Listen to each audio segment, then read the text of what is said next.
The night was heavy with anticipation.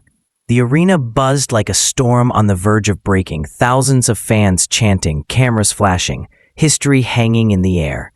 It wasn't just another fight. It was a battle between a legend and a challenger, a collision of past glory and hungry ambition. First to walk through the tunnel, clad in determination, was Danny Williams, the former British and Commonwealth heavyweight champion. Few believed he had more than a puncher's chance. The bookmakers had written him off. The fans expected him to be another name on Tyson's highlight reel. But as Williams climbed into the ring, eyes narrowed, fists clenched, there was no fear. He knew the odds, and he chose to defy them. Then the crowd erupted. Mike Tyson. The name alone carried weight, fear, and memory. The once undisputed heavyweight king, the baddest man on the planet, marched forward with his trademark scowl. Even in the twilight of his career, Tyson's aura was electric. For every fan inside the arena, the very sight of him was a time machine, a reminder of the iron fists that had once demolished the heavyweight division. As the referee brought both men together, the atmosphere tightened. The instructions were brief. "Gentlemen, we went over the rules in the dressing room. I expect a good, clean fight." But the crowd knew what was coming would be anything but clean. Gloves touched, eyes locked, and history prepared to turn its page. The bell rang, and immediately, Tyson came forward like a predator unleashed. Williams made the mistake that so many before him had made. He went straight at Tyson, and in those opening seconds, the legendary ferocity returned.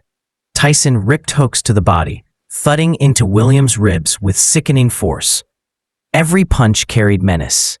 Every strike, a reminder of what made Mike Tyson one of the most feared fighters in boxing history. The first round was chaos. Tyson's punches snapped Williams' head back, hooks and uppercuts crashing through his guard. The crowd roared with each blow. It looked as though this fight might be over before it had truly begun. Williams staggered, wobbled, clinging on, desperate to survive the storm. Would Danny Williams escape the first round alive, or would he be another name on Tyson's long list of early knockouts? Williams stumbled back to his corner, bruised but breathing, and that alone was a victory. Round 1 had nearly swallowed him whole, yet he was still standing. His team urged composure. Survive, stay tall, keep punching. Across the ring, Tyson sat like a lion, ready for another charge, sweat glistening, eyes cold and unblinking. Round 2 began much the same. Tyson surged forward, burrowing into the body, smashing left hooks and short uppercuts. The sound of leather against flesh echoed like gunfire. The fans could feel it. Tyson was hunting, and few men survived when Tyson smelled blood.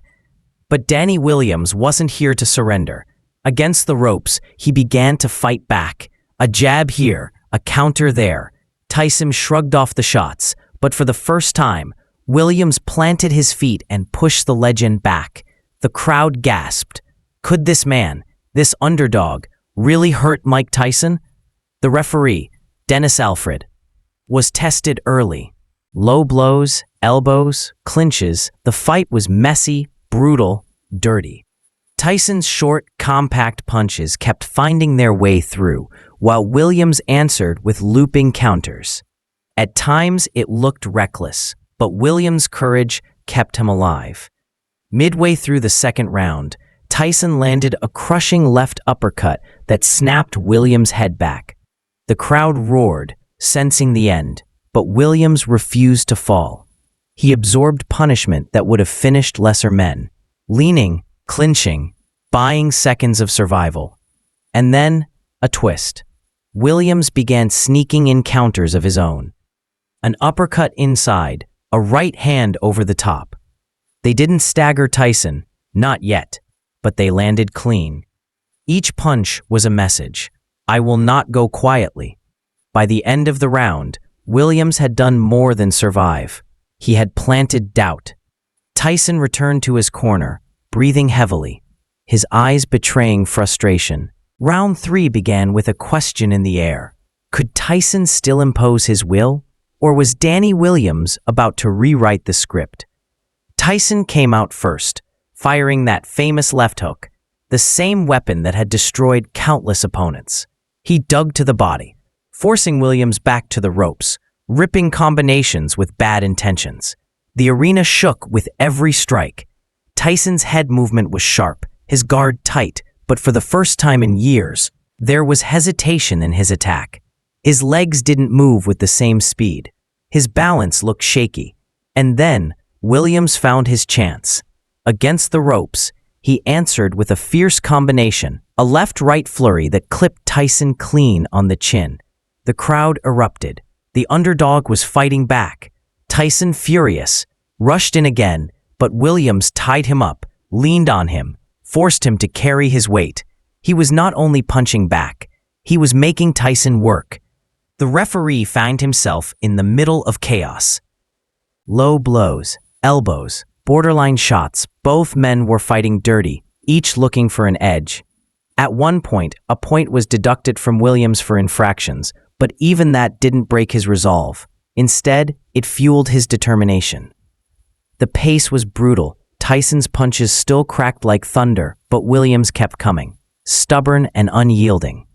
Sweat sprayed with each exchange, the crowd on its feet, unsure if they were witnessing Tyson's next highlight reel knockout or the crumbling of an empire.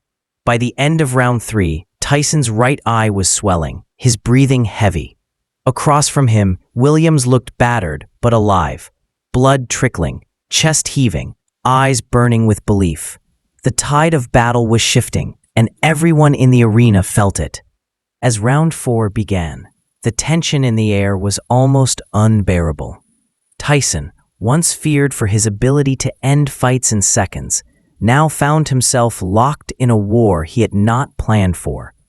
Danny Williams, the supposed stepping stone, was still standing tall, and more than that, he was beginning to take control. Tyson tried to reassert himself, winging hooks with murderous intent. One big right hand connected flush, staggering Williams for a heartbeat.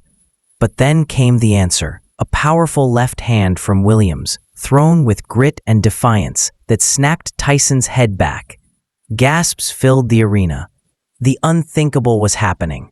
Tyson was being pushed backward. Williams smelled opportunity. He pressed forward, unleashing combinations, jabs, and uppercuts. Tyson fired back, but his shots no longer had the same snap, the same venom. His legs looked heavy, his balance uneasy.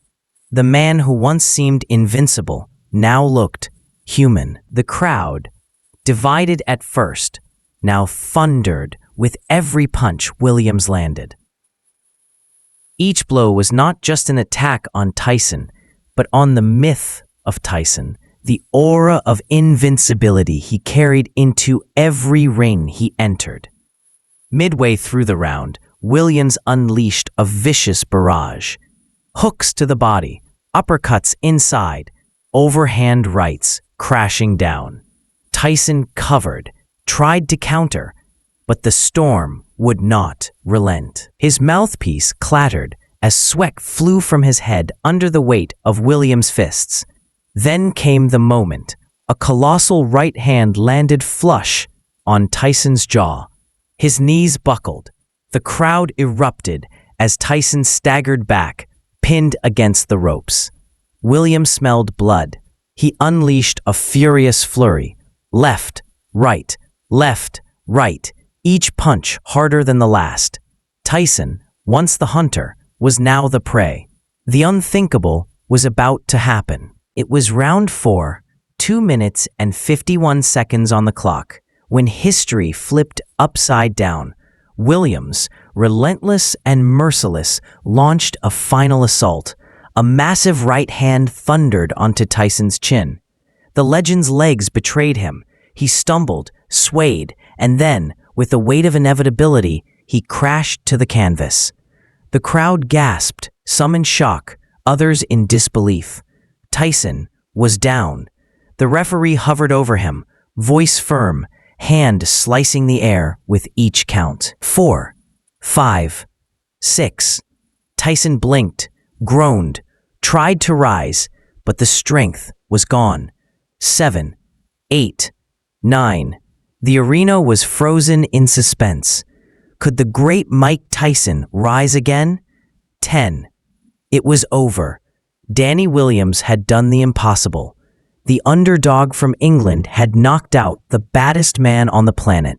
The crowd exploded into chaos. Cheers, boos, stunned silence. In Williams' corner, celebration erupted, his team flooding the ring, embracing the man who had just etched his name into boxing history. Across the canvas, Tyson sat slumped, his aura shattered, his legacy dented. For the first time, it wasn't just defeat. It was a reminder that even legends can fall. The announcer's voice echoed, "Ladies and gentlemen, the winner by way of knockout, Danny Williams." Williams raised his arms, tears in his eyes, the crowd roaring. Tyson, surrounded by his team, refused interviews, slipping away in silence. For the fans, it was the end of an era. For Williams, it was the night he would forever be remembered. Boxing had once again delivered its cruel, beautiful truth. In the ring, no name is too big to fall, and no underdog is too small to rise.